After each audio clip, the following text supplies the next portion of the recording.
Guys, welcome back to the show. It's Jerry Miller on I Love CVille with Hall Spencer, our final segment. And I see you frequently around the downtown mall, mainly walking along Market Street. I see you patronizing and supporting so many local businesses. When Hall Spencer is going out to dinner, where are the restaurants Halls is going and why? You want specific names? Yeah, I want to know where you're going. Well, you mentioned Jack Brown Burger. I really like the Shocker. Okay. But sometimes it causes so much sweat, like right around here and up on my upper brow, that I end up in great discomfort. But I can't not order the Shocker. It's just...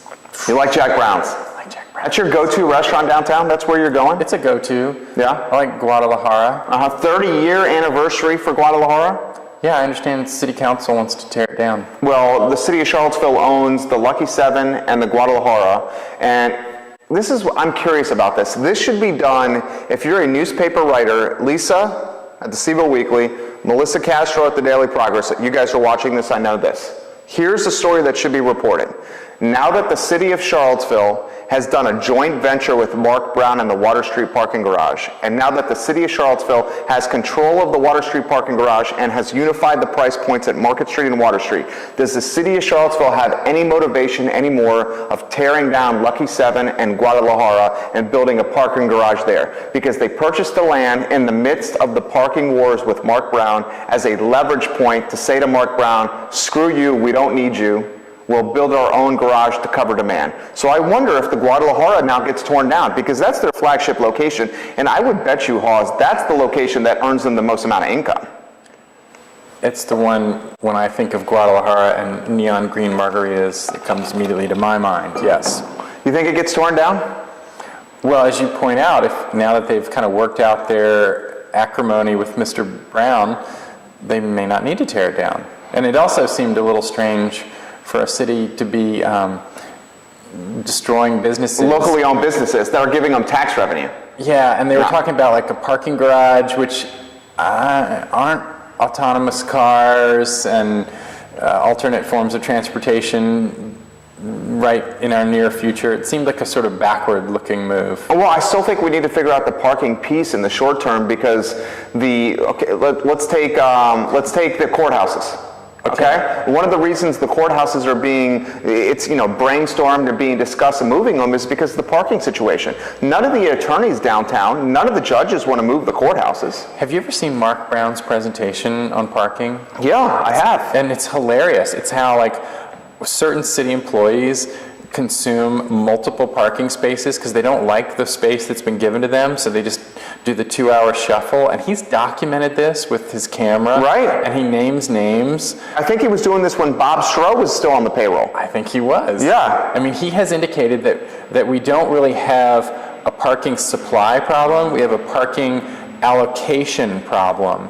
And I think he positions himself as someone who was in place to try to better allocate parking, more efficiently allocate parking. Well, and I think Mark gets a bad rap. I've gotten to know him some through some interactions at local watering holes, and he does have big picture thinking, and he basically is saying that the really good spots downtown, the 2-hour spots that people can park and go shopping or park and go eat and come back, those are being occupied by people that are servicing the downtown mall, whether it's us that live downtown or people working downtown, the restaurateurs, which keeps the average Joe from being able to come downtown. Right. Mark is saying that there's plenty of parking, it's just that the wait staff and the folks that are servicing downtown are taking those, which is a perception is reality issue, meaning that the consumer can't come and then find a parking for him and her to go to a restaurant or a shop. That's right, and you may recall, right on the eve of August 12th, 2017, Charlottesville had, or right around that time, Charlottesville had metered the area around the mall. Terrible idea. Well, you say it's a terrible idea, but at least it was designed to create some movement in those spaces immediately adjacent to the mall so that shoppers could zip in and zip out of those spaces, and that the restaurant people that you talked about would not hog them. The reason I said it was a terrible idea was not because of that. The reason it was a terrible idea was because it was done riding in the coattails of A12. And right when 8/12/2017 happened, there was a branding image problem for downtown and people coming to patronize and support the shops. So then the city of Charlottesville immediately released a plan that made it seem from the unsophisticated person that it was difficult to park here and now you had to pay to park. Right. That's what I'm saying was a bad idea.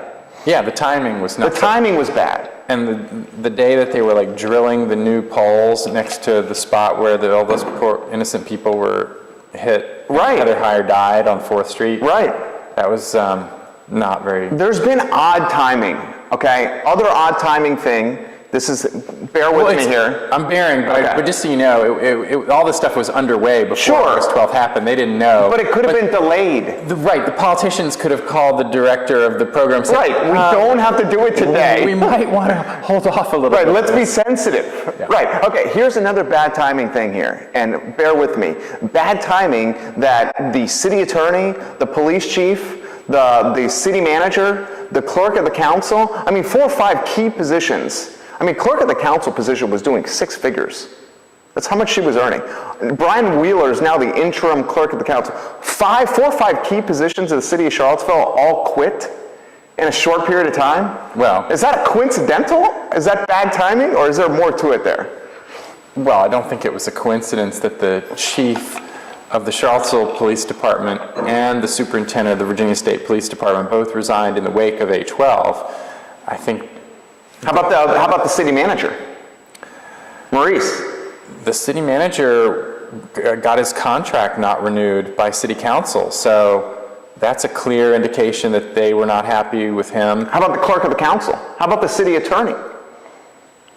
Less has been written about those departures. Why is this stuff not being reported? Oh, it's being reported. But not seriously being reported. It's what's being reported, and if you disagree, tell me. What's being reported is a press release is going out. Then a couple follow-up questions are being asked. There's no story. Let's get the story. Do you agree? If you were the hook, would you not cover this? Would you not be like, why in the hell? You would try, but you know, I saw a cute little moment a week ago when comedian, Amy Schumer. Okay.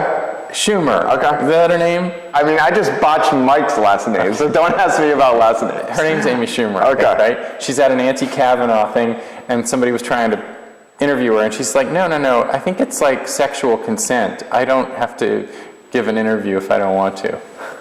I showed it to my students. I was like, this is right, you know, like you want the interview and you're basically saying that if you were covering that story, you would have not gotten the story either because everyone's so tight-lipped? I'm saying you can want the story all you want, but unless somebody spills the beans haven't been spilled. In the end, I want what's best for Charlottesville, okay? And we've had a tumultuous calendar year. We have a tumultuous 24 months, I'd say.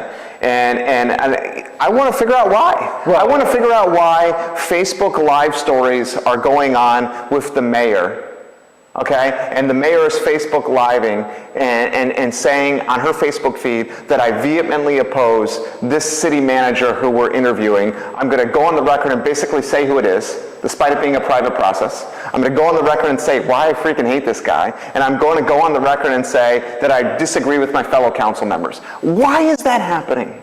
Okay, why? That's one question that can only be answered by the mayor. Why is the question not being asked? The mayor says she's being transparent.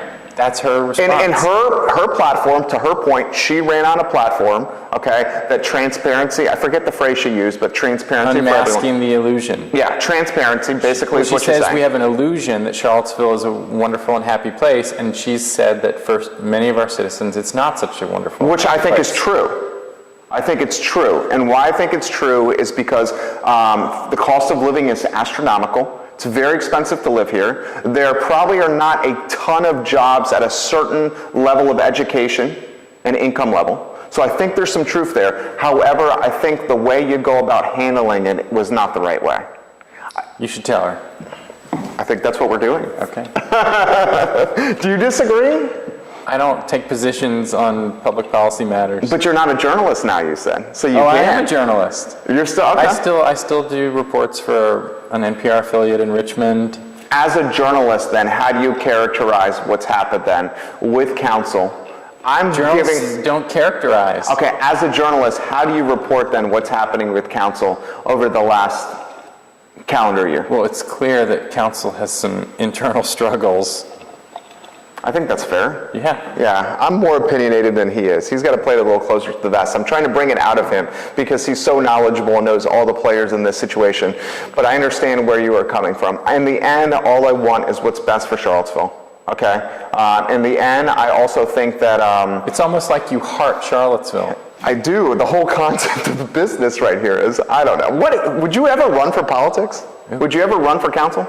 Heavens, no. You never would consider it? No. Why? Especially not now. I go to bed at 10:30. Those city council meetings routinely go past midnight now. They do. It's crazy.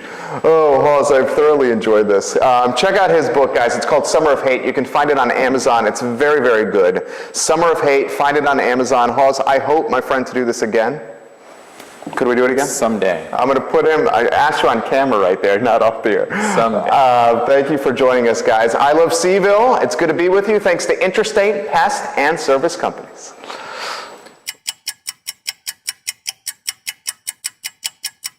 Interstate Pest and Service Companies have proudly served Charlottesville and Central Virginia since 1969.